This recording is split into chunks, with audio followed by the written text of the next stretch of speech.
Imagine booting up a Linux system that refuses to choose sides. A system that looks at the traditional idea of a Linux distribution and says, why settle for one when you can have them all at the same time? That is the core idea behind Bedrock Linux, a project that has quietly grown from a curious experiment into one of the most fascinating and unconventional approaches to Linux ever created. In this deep dive, we are going to explore what Bedrock Linux really is, how it works under the hood, why people call it the Frankenstein Distro, and why in recent years it has started to feel wilder, more powerful, and more relevant than ever before. This is not a distro you casually install on a whim. Bedrock Linux challenges how you think about operating systems, package management, compatibility, and even the meaning of a Linux distribution itself. To understand Bedrock Linux, you first need to understand the problem it is trying to solve. Traditional Linux distributions are opinionated by design. Ubuntu chooses Debian-based stability with newer software through PPAs and snaps. Arch Linux prioritizes bleeding-edge packages and user control. Fedora pushes innovation and upstream purity. Gentoo focuses on source-based optimization.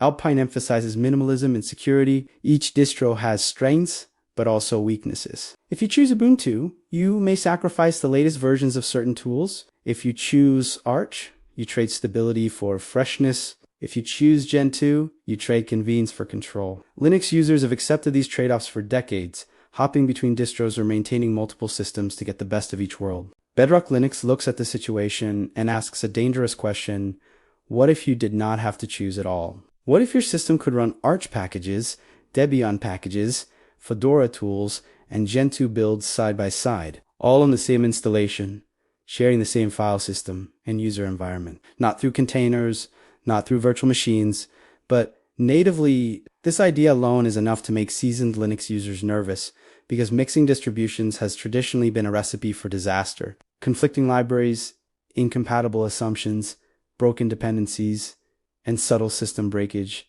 are the stuff of nightmares. Bedrock Linux embraces this chaos and attempts to tame it through a carefully designed architecture. At its core, Bedrock Linux is not a traditional distro in the way Ubuntu or Fedora are. It does not ship with its own full package repository or a desktop environment. Instead, it is best described as a meta distribution. You install Bedrock on top of an existing Linux system, which Bedrock calls a stratum. This initial stratum provides the base system, including the kernel and early boot components. Once Bedrock is installed, you can then add additional strata from other distributions. Each stratum retains its own package manager, repositories, and user-lin tools.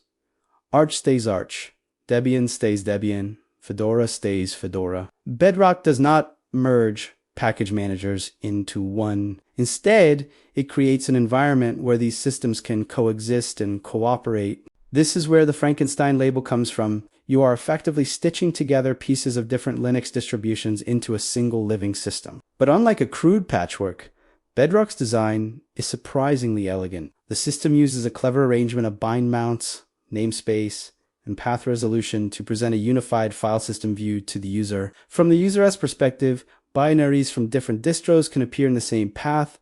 Libraries from one distro can be used by applications from another. Shells, compilers, editors, and tools can all come from different sources, chosen deliberately by the user. One of the most powerful ideas in Bedrock Linux is the separation between the user experience and the distribution boundaries. When you open a terminal and run a command, you are not forced to think about which distro it comes from. Bedrock handles that through command hijacking and resolution rules. You can configure which stratum provides which commands. For example, you might want your core system utilities from Debian for stability, your development tools from Arch for freshness, and your compiler toolchain from Gentoo for fine-grained optimization. Bedrock makes this possible without you constantly switching contexts or entering containers. This approach fundamentally changes how you interact with Linux. Instead of choosing a distro and adapting your workflow to it, you build a distro that adapts to your workflow. That is an intoxicating idea for power users, developers, and Linux enthusiasts who have spent years tweaking systems to get them just right. It also explains why Bedrock Linux has a reputation for being both incredibly powerful and extremely dangerous in the wrong hands. The installation process itself sets the tone for what Bedrock is about. You do not download a flashy ISO boot into a live environment and click through a graphical installer. Instead, you install a supported Linux distro first, then run a Bedrock installer script, that transforms the system. This script replaces certain core components, restructures the file system layout, and sets up the mechanisms that allow multiple strata to coexist. The documentation makes it very clear that Bedrock is not for beginners. You are expected to understand your system, know how to recover from failures, and accept responsibility for what you are building. Once installed, Bedrock introduces new concepts and commands. You manage strata explicitly. You can add a new stratum by downloading a minimal userland from another distro and integrating it into your system. You can remove strata, update them independently, and configure how they interact. Each stratum maintains its own package database, meaning updates and upgrades happen through the native tools of that distro. You might run API to update for Debian Pacman for Arch and DNF upgrade for Fedora, all in the same machine. This alone feels surreal the first time you do it. One of the most common use cases for Bedrock Linux is combining stable and bleeding-edge software. Imagine running a raw Debian-based system while pulling in the latest versions of applications from Arch. On a traditional Debian system, you would rely on PPAs or Flatpaks, each with their own limitations. On Bedrock, you simply install the application in an Arch stratum and configure Bedrock to expose it system-wide. The result is a system that feels both stable and current without compromising one for the other. Another compelling use case is development. Developers often need access to multiple toolchains, library versions, and runtime environments. Bedrock allows you to maintain clean, native environments from different distros without containers. You can test how your software behaves on different userlands from the same machine. You can compile against different libkey implementations. You can switch compilers and linkers without rebuilding your entire system. For developers who understand the implications, this is incredibly powerful. But Bedrock Linux is not just about power, it is also about philosophy. It challenges the tribalism that often exists in the Linux community. Instead of arguing about which distro is best,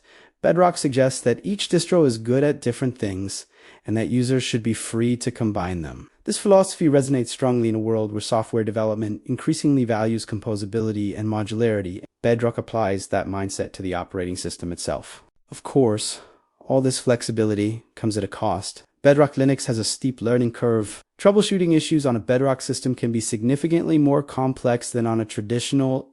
When something breaks, you must consider which stratum is responsible, how different strata interact, and whether a library mismatch or a path resolution issue is involved. Community support is more limited compared to mainstream distros, simply because fewer people use Bedrock and fewer still understand it deeply. You cannot always rely on generic distro documentation, because your system is no longer a standard example of any one distribution. There are also technical limitations and design constraints.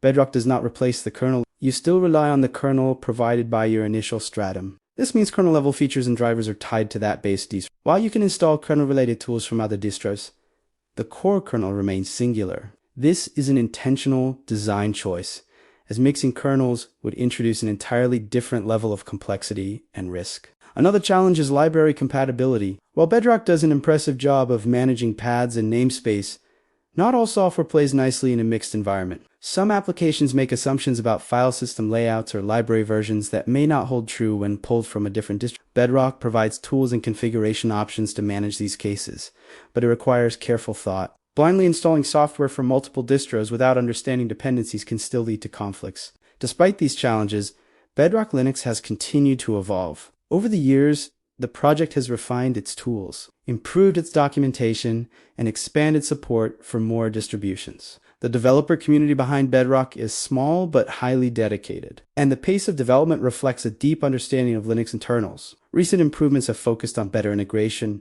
improved command resolution, more robust handling of edge cases, and clearer workflows for common tasks. What makes Bedrock feel especially wild today is the broader context of Linux and computing as a whole. Containerization, immutable systems, and sandboxed applications have become mainstream. Technologies like Docker, Flatpak, Snap, and Nix have changed how software is distributed and managed. In this environment, Bedrock stands out as a radical alternative. Instead of isolating software in containers or sandboxes, it embraces integration. Instead of abstracting away the system, it exposes it and gives the user control. This makes Bedrock particularly appealing to a certain type of user, the Linux enthusiast who wants to understand how things work. who enjoys experimenting, and who values control over convenience. For such users, Bedrock is not just a tool, but a playground.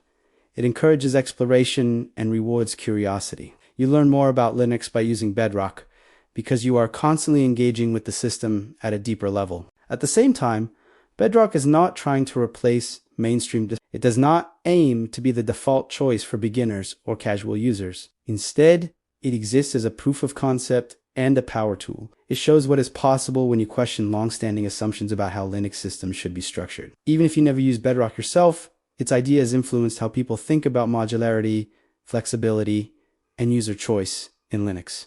The Frankenstein metaphor is often used playfully, but it also captures something important. Like Frankenstein's monster, Bedrock Linux is assembled from parts that were never originally designed to work together. And like the monster, it can be misunderstood and feared. But also like the monster, it is a product of ambition and creativity. It pushes boundaries, sometimes stumbles, but ultimately expands what is possible. Looking forward, the future of Bedrock Linux is both uncertain and exciting. Its niche nature means it will likely never dominate the desktop market, but its influence may grow as more users seek systems tailored precisely to their needs. As Linux continues to diversify, with immutable distros on one end and highly customizable systems on the other, Bedrock occupies a unique position. It offers an alternative path, one that prioritizes composability over uniformity. In the end, Bedrock Linux is not about convenience, polish, or mass appeal.